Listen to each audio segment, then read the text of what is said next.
is Coffee with Christina, and I got my pal Angie over there. I think she'll be up. I'm not. I think APTA is next week, right? So we changed up the lineup a little bit. But anyways, I'm going to go ahead and share my screen. Welcome. I wanted to talk to you guys about when I met Jeff Ostrowski and Joe Rule. This is why I called it What I Learned from Jeff and Joe. And I always, although they both have last names, Jeff Ostrowski and Joe Rule, they're both the owners of Excel Physical Therapy, which has actually expanded into a really large company. But we always just referred to them as Jeff and Joe. They were never Jeff Ostrowski and Joe Rule. They were Jeff and Joe.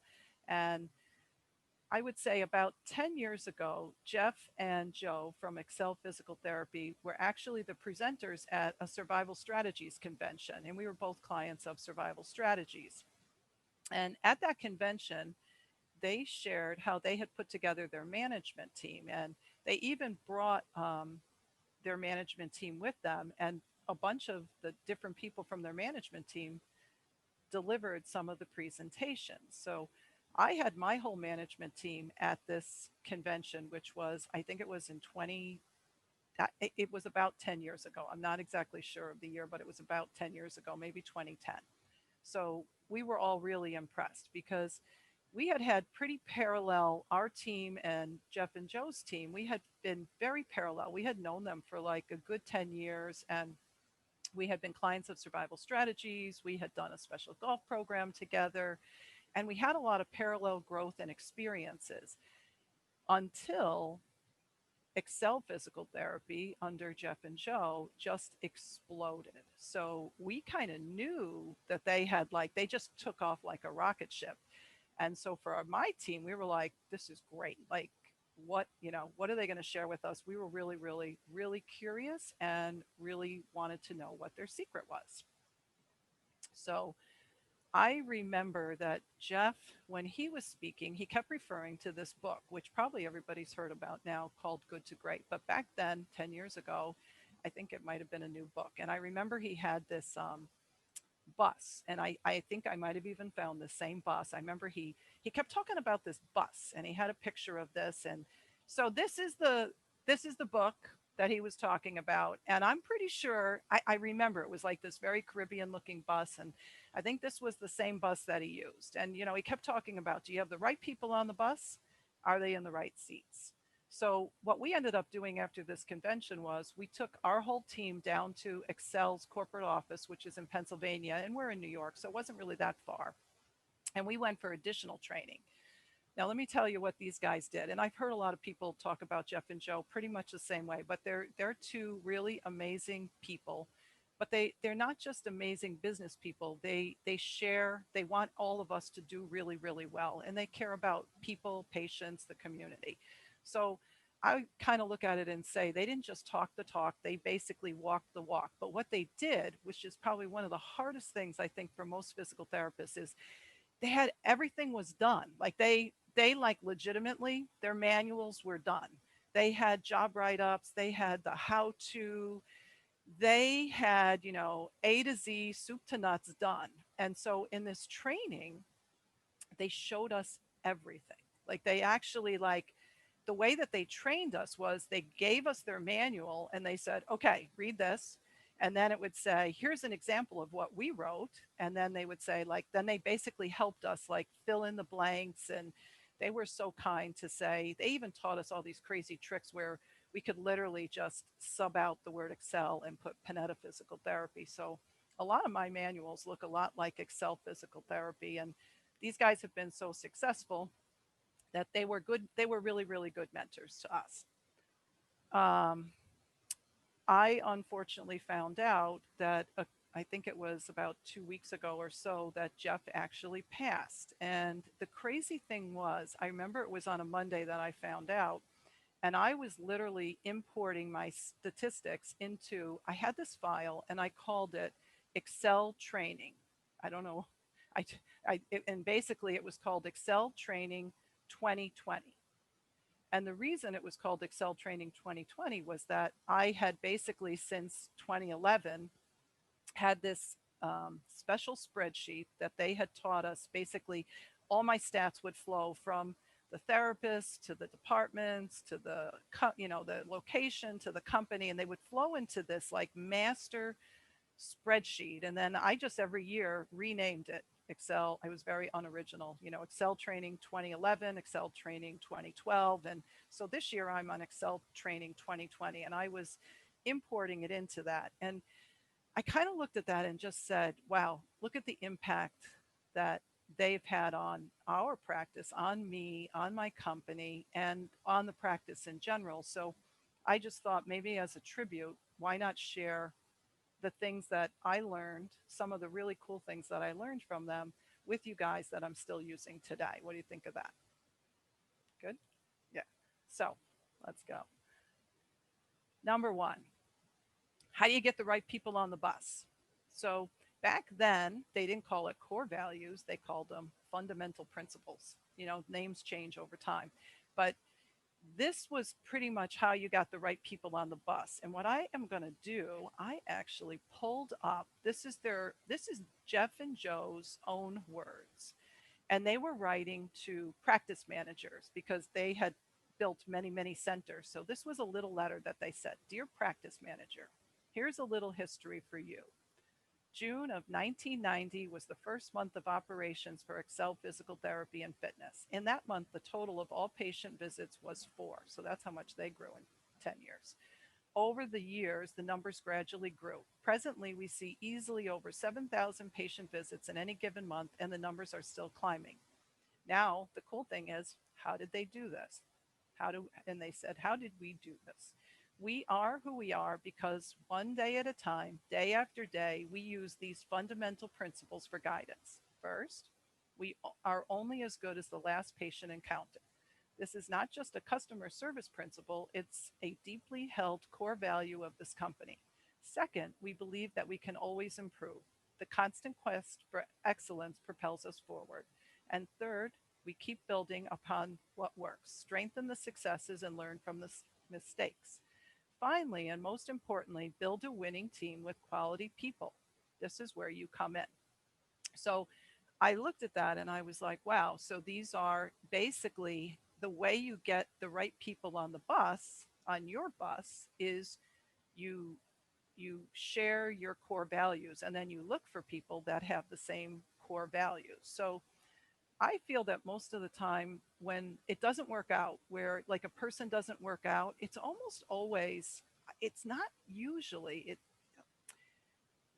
their skill. It almost always in our company, I find, is that it was a mismatch of core values, which started way back when we maybe forgot to talk about core values in our interview. So I thought this might be a good time to just talk a little bit about how you can use your core values in an interview. And I think somebody else, maybe Will, may have even spoken about this when you look at interviewing people. But we have tried to now, anytime we're interviewing, that before we even look at, what are their skills or what do they want 5 years from now, we look at core values and we share some of our core values, which are very similar to Jeff and Joe's, a little bit different, but similar. And we share those core values, and then we'll ask questions. I asked my HR person, but we'll ask questions like, so, like one of our core values is a lifetime learner, or growth mindset is kind of the new term that people use about that. So we'll say things like, well, what do you like about that core value? Or how does that make you feel? And just kind of get the person talking. Another core value that we have is elevate others. So that core value, we might say, give me an example of a time that in your life, it doesn't have to be in physical therapy, but a time in your life that you elevated somebody else, or why do you think that's important? Or, we have a core value of insistence on outcomes and kind of a do what it takes attitude. And we'll say, tell me about a project that you did in, it could be in school, like if they're a newer grad, or, any time in your life that you just had that like insistence on attitude. And what we're looking for is to see, before we even move on in the interview, do the core values match? And what we do is, if they don't match, that for us, it's like, well, thank you very much. It doesn't mean that they wouldn't be a good match for another company, but they're just not a good match for our company. So I thought it might be fun to just hear from some of you guys. If tell me like if you have any different core values, like anybody want to share a core value that they have in their company? I'll share one, Christina. Excellent, thank you. I think, as you touched upon, and the ones that are listed here, I think a lot of us, especially on this call, have some of those very similarly aligned. One that's a little different that I can share is social responsibility. Oh, I like that. Way that we kind of define and use that is that we believe that in order to progress our profession towards autonomous practice and towards being the entry point into the medical system for musculoskeletal injury, is that we have a responsibility to educate our community and and our better them to learn how to choose physical therapy first, and all of those things. And the way that we do that is through various community events at different gyms and different all over the place, different talks, and just really getting ourselves out into the community. And that's a big one that we like to focus on. And you gave me some great clues on exactly kind of how to ask that and get an interviewee to talk about that, because it's something that we do require all of our therapists and staff to. We rotate. There are Saturdays that they're going to community events, or they're going to do these different things. And if somebody isn't on the bus with doing that, it's not a good fit. So, but I appreciate those little tidbits on kind of how to get them talking about that. Good. Thank And I like that idea, the social responsibility, and just putting it out there that you're looking for that. And imagine, like, I just look at it and say, when you have like a whole team and they really believe that, you know, people should try physical therapy first, that's very different than someone that's like, wait, no, you got to go to your doctor, or, you got to take these meds, or, it's just it's a different mindset. So I actually wrote that one down. I like that one. Thank you. Good. you. Of course. All right. So that was the first thing. They talked about fundamental principles, or I think today we do call them core values. The second idea was, okay, how do you get them sitting in the right seat? And they shared this idea of looking at personal attributes. So once you know that your potential employee, or the person that you want to work with, shares the same core values as you, now you're all looking at the same thing. Now you have to look at their personal attributes. And this is where you want to look and see, do they have what's necessary to succeed at the job? Do they have a strong, if they're going to be, say they're going to be a practice manager, they would need to have a strong work ethic. They would need to have leadership. They'd need to have great communication ability, willingness, and pride in what they do. And so, pretty much the same thing in your questions when you're interviewing someone. Maybe they're going to be a front desk supervisor or a billing supervisor. Anybody that's in a leadership position is going to need these traits. So you want to look for, when you're doing their job interview, examples. And so we always start with the core values, and then we look at, like, okay, work ethic. Give me some examples of, how, your work ethic, or give me some examples of when you were a leader. And a leader could have been they were captain of a football team, or captain of a cheerleading team, or anything like that. But you're looking for examples, and for the person to be able to give you examples to lead you to say, okay, they at least have some experience in the area that we're looking for. The third thing, I thought this was interesting. If you know Jeff or Joe, they were huge sports enthusiasts. So their manual, basically, it's written in, what I liked about it was, it's written, it's not like stuffy. Like, how that first letter is like, how do we do what we do? Here's a little history about me. They always talked. It was like as if they were sitting right there talking to you. And all of their examples have to do with sports. So I kind of pulled this out and said, here he is. They're speaking to the manager. They said, you, the manager, make the company go. And who are you? You're the quarterback of the team. It's a big job. But they kind of I have a godson right now. He's learning about figurative language. And it's always like, figurative language sort of paints the picture of what you're looking for. So I just thought like they just wrote things in such great ways. You're the quarterback of the team. It's a big job. You've got to know the playbook, follow the guidance of the coaches, call the plays, and take the ball into the end zone. Often you have to get your uniform dirty in the trenches, and it just to me was so like, yeah, that's like what it really means to be a leader. Oh boy, hitting the wrong button. Then what do we have? We have culture, vision, and leadership. And the big thing in here was that Jeff and Joe talked about when you are in a leadership role. So, all of us here, we're either owners or we're managers or directors, or I'm pretty sure that everybody on the call is in some sort of leadership role. It was kind of like saying, like, okay, so now you know all these things, but it's like, who's setting the pace for the practice? It's like, don't be looking anywhere else. Like, look right at yourself. You're setting the pace for the practice. Um, and basically he said that you have to state it often. So for them at that time, their purpose was to help people feel and live better.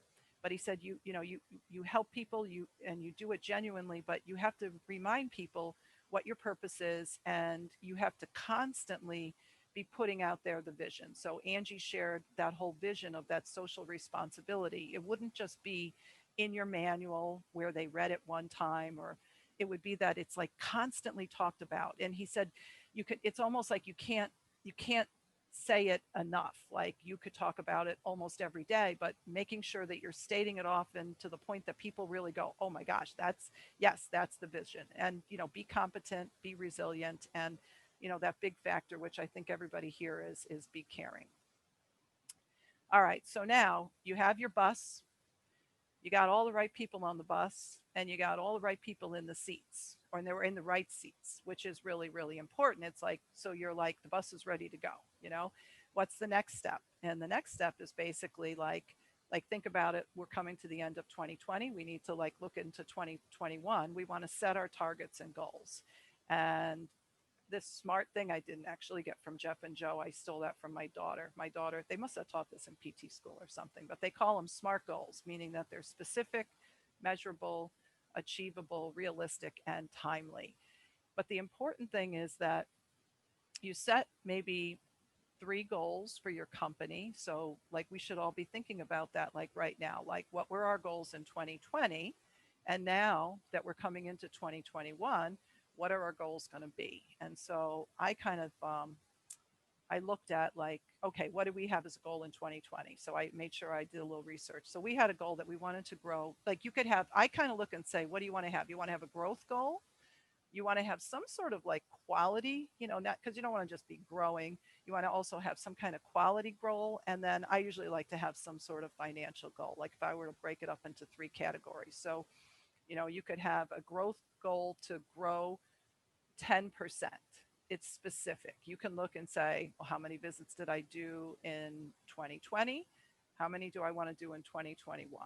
Or like I think we looked at, that's important.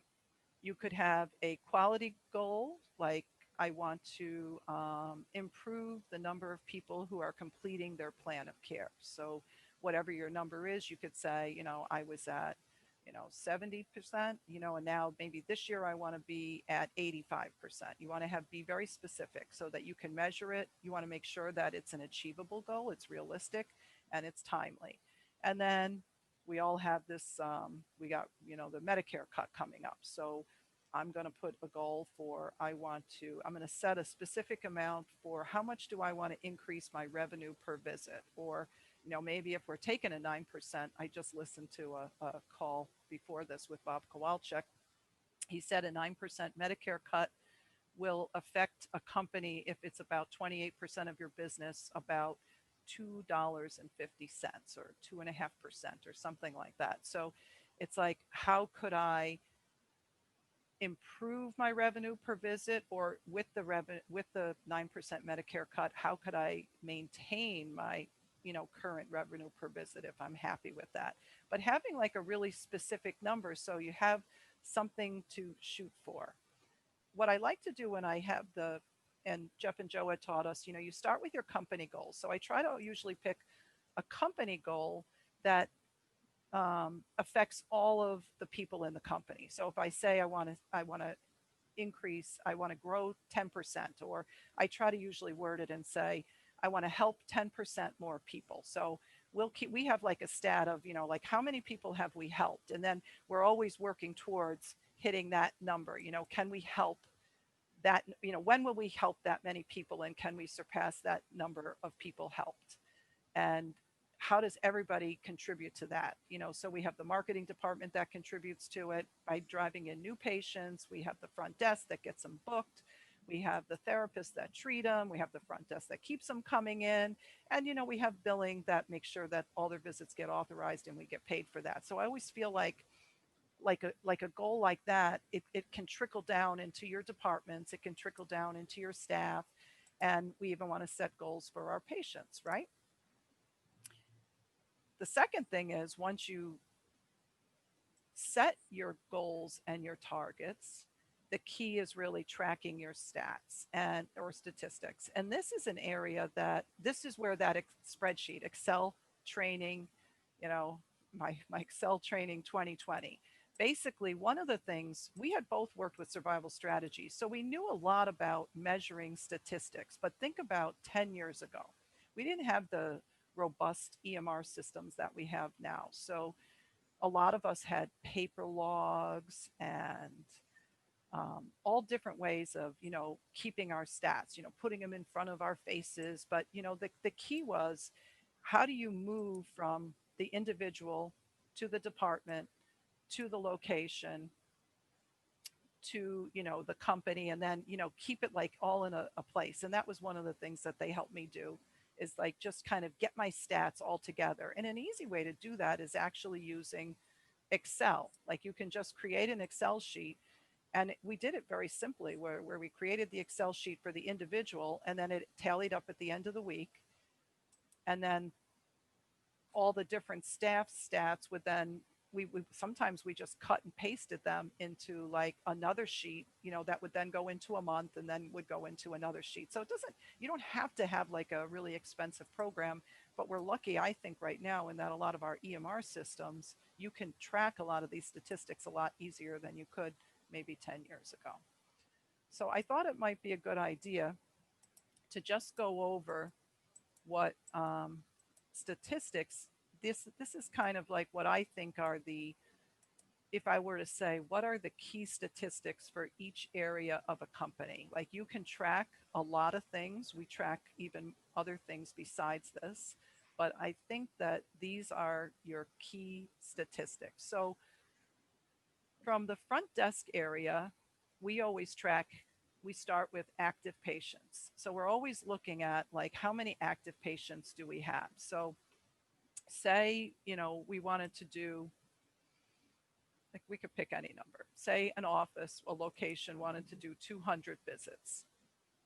I think that you would need at least half of that number in terms of active patients. So in order to help 200 people at the end of the week, you might need 100 people that you consider are actively on program.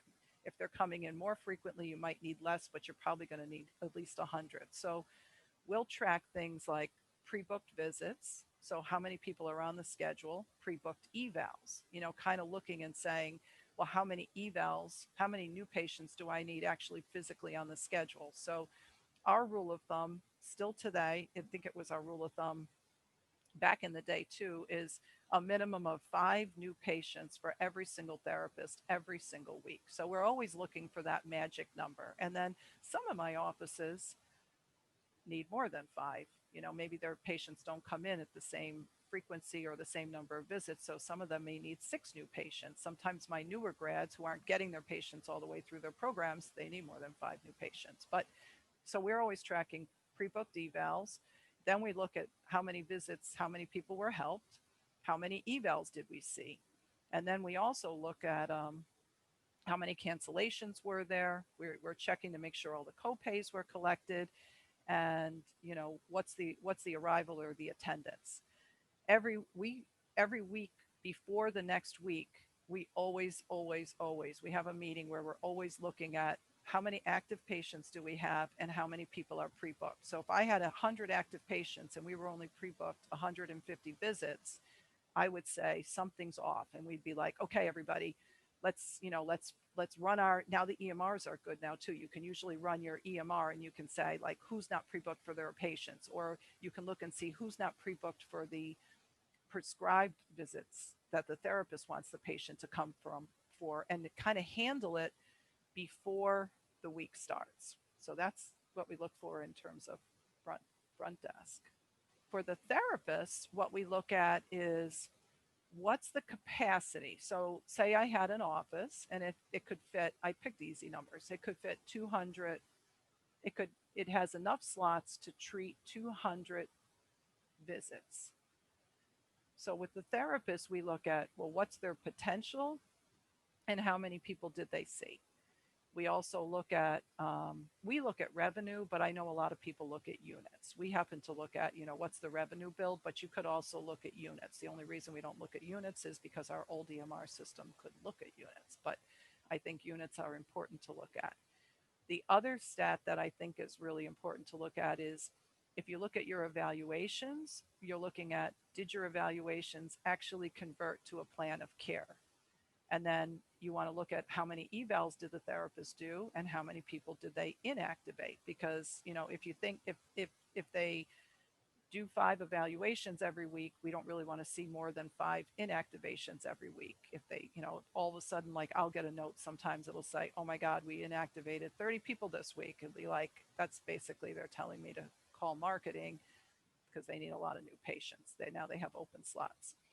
Another key statistic that we look at is we always track, every time someone's inactivated, we track, did they complete their plan of care? That's the CP, or were they discharged or a dropout?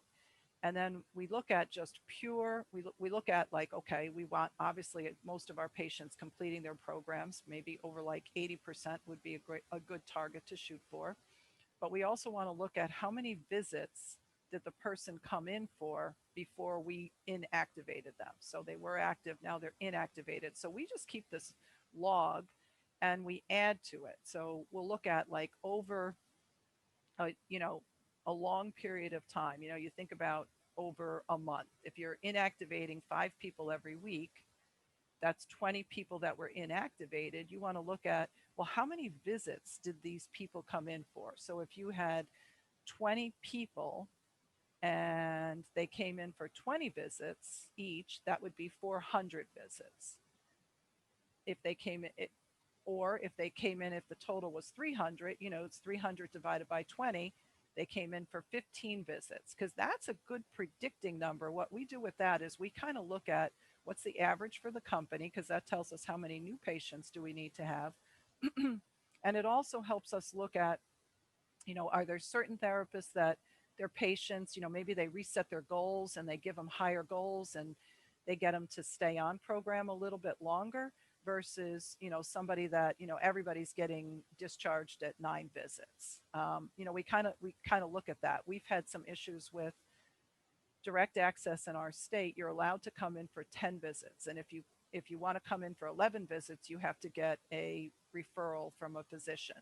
And some of our patients don't want to have to call their physician or get a referral from their physician. So in one of our offices where we do a lot of direct access, we had some issues where the average visits dropped because the patients, even though they could have benefited from more physical therapy, they didn't want to go to their doctor and get the prescription. So they were like, I'm good. So, those are like things that you can handle. And then the other thing that we look at with our therapists, because we do revenue share with them, is we look at what's the revenue generated for all the patients that they saw. And I always find that these statistics, the more you accumulate them, the better you get like sort of a picture of what's their average. And then we'll do all sorts of things where we look at like, well, okay, this therapist is bringing up this revenue, how are they, do they have a different payer mix, or how are they treating the patients differently? Or, you can use this to basically create programs, look for areas that you can improve, or just look for um, things that you might want to do with your therapist, if that makes sense. Measure what you have attention on. So if you want to improve something, just measure it. So like if you think about statistics, they don't have to be like a static thing. Like you can change what statistics you're looking at every single week if you want to, or every year. So we also look at things like therapists making contact with physicians, therapists writing notes to physicians. Pre-COVID, we used to do what was a lot of fun. We would have our therapists just go into like physicians' offices and shadow them, just go like kind of hang out with an orthopedic for, a half a day and say, I want to see how you do an eval. I want to see, the types of patients that you see. It's interesting. You go to a rheumatologist and you learn a lot from your doctors when you go and you spend like 4 hours with them. We look at letters out to patients, calls, like right now we have everybody making calls because it's the end of the year, that people want to don't use anyone that's used up their deductible, we'll have them making calls. And then obviously we do EMGs and ultrasounds. So whenever we bring something new into the company, we'll usually like create a stat for that too. Good. Billing and collections, I think Bill did a Will did a great job on billing and collections. I actually learned a lot when he did that presentation. But for that, you want to look at verifications, authorizations, you want to look at charges, you want to look at revenue. And this was the area that he kind of went over, like what percent you want to look at, like what percent of your money is in the 30 days versus the 60 days versus the 90 days. And he had some pretty good figures for, what percent of your money should be in each of those. We track actual, like how many collection, we call them we call them collection calls, but they're basically like anytime they have an action that could lead towards something getting paid. And then the other thing we look at is what's the average that we build, and then what's the average that we collected. So we'll just take all of our revenue and basically divide it by all of our visits for the year. And that to me is that's basically what you're averaging per visit. So, you have your what are you collecting per visit? How many visits are you seeing per inactivation? That kind of predicts if you want to grow, how many new patients are you going to need the next year in order to do that? And I would say that all of these stats are actually very important. Um, One of the things that we found, let me see where I go with that. There you go. In the end, basically all of your statistics, if you have each person looking at their own stats and then each department looking at the key metrics, as the owner, you can then sort of summarize it. And to me, these are the key metrics that I look at. And pre-COVID, because I had directors in all of the locations, I didn't have to look at these every day. But I'm going to tell you that since probably, when did I get back home? Whenever COVID hit and I flew back home, I literally look at these stats every single day. I'm looking forward to the day when I don't need to look at them every day, but I look at them every day, week over week. I look at them accumulating. Like, we start our week on Friday. I look at Friday. I look at like, okay, where am I on Monday? And I'm looking at where am I this Monday versus where I was last Monday. And it has been extremely helpful for me to look at and say, like, am I getting better? Because, in those days when it was dark and dreary, you needed to see that there was light at the end of the tunnel. But the key things that I look at is referrals. So that's like new patients that we call into, or we discover that we bring into the company. And then we look at evals booked. And then I also want to look at evals done. So, I could have a lot of patients booked, evaluations, and then, all of a sudden I'm declared like a, what do they call it, an orange hotspot, and everything's closed, and my patients are calling up going like, yeah, I'm not coming in, or whatever the reason is. So it's like you got to look at evals booked, but you got to actually look at evals done. We're constantly tracking inactivations. We're always tracking completed plan of cares, because That's really showing our success with our patients. I'm looking at pre-booked visits. I'm looking at visits done. And then a big one I'm looking at is projected revenue. And then I'm obviously looking at revenue and I'm looking at expenses. So we, during COVID, we had anticipated, we had that big dive that we took right when COVID hit. And we kind of did a projection. We had worked with Bob Kowalczyk and we did like a projection model of, what percent did we think we could bring back our production. And we found that by August, we were hitting I can't say that, the production levels that we had hit in March. So we had, right before COVID, we were hitting highest evers, took a big dive, started coming back. And by August, we were actually back to where we were in March. So we had our PPP money, which we knew we could kind of float us through that bridge when we were, short cash. I predicted that, okay, we're in August, we hit where we were in March. By September or October, at the very, very latest, our revenue should be back where it should be. But what happened for us was that in October, our revenue, like we were doing pretty good through September. I'm like, we're going to do it. We're going to hit it in October. And then we actually went in the wrong direction in October. And so we had all the, we came up with all the reasons why, but none of them were, they weren't measurable. They weren't objective. They were, everybody's working from home. The attorneys aren't working. We had all these crazy reasons, and so we kind of like went a week or two and the money wasn't that great. And we were like, so we started getting really worried. So then we did a deep dive because our production was way, way up, but our revenue was like soft. It just wasn't like keeping up the way that our production was. So we found, and I have come to find that this has happened to other people, that there was this company. It was like a third party administrator called Multiplan. And they literally had hijacked us and said that we were a participating provider, and they had actually kept a significant amount of money on every single workers' comp claim that um, ran their money through them. So the good news was we found it. So we could identify it and then we could get with this company to kind of recoup a lot of our losses. And I only bring that up. I put it out on different networks because it has not only happened to us, it's happened to other people. But I think that had we not been tracking our projected revenue and comparing it to our revenue, we wouldn't have known to even look, and we could have just made excuses that, oh, that's because, we did so little in April and May and June. So that's, my story as to why it's so important to look at your statistics. It has taken us until November. This is the first month in November that we finally hit the revenue targets that we thought we should be hitting based on the production that we started doing back in August.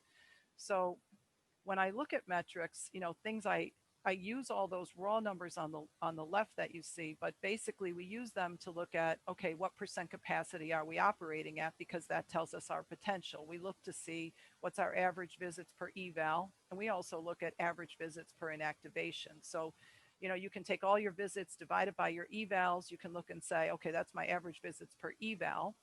Or you can take all your visits per your inactivations and look at what's your average visits per inactivation. There'll be slightly different numbers because if you're growing a lot, the number could get skewed if you're dividing it by visits by evals. That's why I like visits by inactivation. We like to look at percent completed program because that also tells us something. Like, say we're only at 50% completed programs. Well, I know that if I can improve people successfully completing their programs, not only will people feel better, but the truth is they'll probably have more visits because they won't be stopping their therapy so soon. We look at average patient worth. And then a key stat that I learned to look at was bank balance. So every week we just write down on our sheet, we just write down our bank balance, and I would basically looking to see that my bank balance is going up. I want to see that it's not going down, it's going up. And then obviously you can, subtract your revenue from your expenses to get net revenue, and then kind of look at like how much are you actually, is your reserves account, is it growing? Because obviously we know we all need reserves account with what just happened with COVID. All righty. A day in the trenches. So I'm back to what I learned from Jeff and Joe. Actually, all of that stuff, the big thing that they did was they helped us tie together and help us see how important it is to not only have people on the bus that all share your core values, but to make sure that they're all in the same seats, to have really good systems to monitor our people doing what they're doing. But they also talked about sometimes you got to get dirty, sometimes you got to be that quarterback, you got to go and be that person and do a day in the trenches. And they suggested spending a half a day. So if you're an owner and you have a director running another office, don't just go and have like a little 30-minute meeting with them. They suggested saying, go spend a half a day. Go spend a half a day in that office, even if you do it just once a year, and just spend a day. Help them look at how does that office work, and just observe. And they said, you can really learn a lot just by spending a day in the trenches with your staff, working side by side with them, rather than coming in kind of as that person having the meeting. All right, so this is the end. And, like I said, I feel like both Jeff and Joe, both of them are, they're two people that they don't just talk the talk, they walk the walk. They've definitely gone from, they were always good. But there was that moment where they went from good to great. And the wonderful thing is, both of them have always been very open and willing to share, their story and how they got there. They have wonderful, I've met people that work with them. And, I figured I'd just end this with a quote from Jeff. I think it's a quote. It was in his book, so in his manual. But it said, "If you do what is best for the whole group and for the future of the practice and the patients, it'll all work out." And it just seems like I'm imagining. I don't know if Jeff or Joe wrote that, but I think that it just sounds like them. So I figure it has to be one of them. It was in their manual. So there we go. I just wanted to say thank you to Jeff, especially. Hopefully he's looking down and he can see the difference that he's made in a lot of therapists' lives. So, questions, anybody? That was awesome, Christina. I appreciate that you did that. I knew Jeff on a very limited basis through, I think, Impact Magazine and when he was expanding his business, his company. Mm-hmm. Awesome, wholesome, friendly guy. Again, we had very minor connection, but I love that you did that kind of in memory of him and forwarded some amazing data. I want to say one thing. In my 20 plus years in this field, when you have the last couple points you made, when you have that direct connection to your staff, when you spend hours a week or many hours a month with the people below you on that in that organization, watching what they do, caring about what they do, asking them how they're doing, you'd be surprised how simple of a task it is, and how often we forget as owners and executives to go ask everybody below you, how's it going? How are you doing today? Do you need any help? That's a good And I would one. go one step and just say, literally every day, if you spent, because I think most of us here are either executives or owners, just walking around saying, how's it going? You'll get the glassed over, oh, it's fine. But how's it really going? Well, it's a little rough, Cool. Note some data down and maybe take it up later, or have your manager take it up, but at least be there. Like you said, as somebody who cares, as somebody who is not just in that ivory tower hanging out, but in the business, knows what they're doing. There's nothing worse than an owner going to a meeting with an executive of theirs, and they don't know what they're doing. They have no idea what marketing is doing.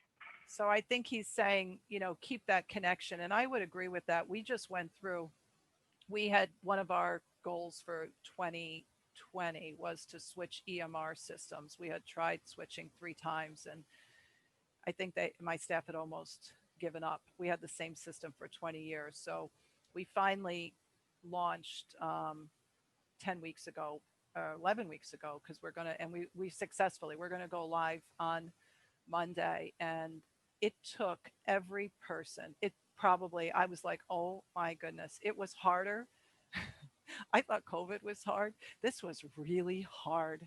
I'm hoping that, since we did 20 years with this, I never have to switch again, because it probably was the hardest thing that we did. And I don't think that we could have done it. Well, I know we couldn't have done it without the team. And it's like, just James is right. Just always like just telling them like just how much we appreciated like what they were doing. And I can't even believe, like, I thought I was going to have a lot more resistance, but they've been wonderful. And sometimes it's like you have to remember to tell people to go, like, guys, I'm astounded at like how helpful they have been, working extra hours. And it's a hard, switching EMRs is not easy, but we did it. And I want to thank all you guys for being on here. And I appreciate you taking some time to have a little, where's my coffee cup?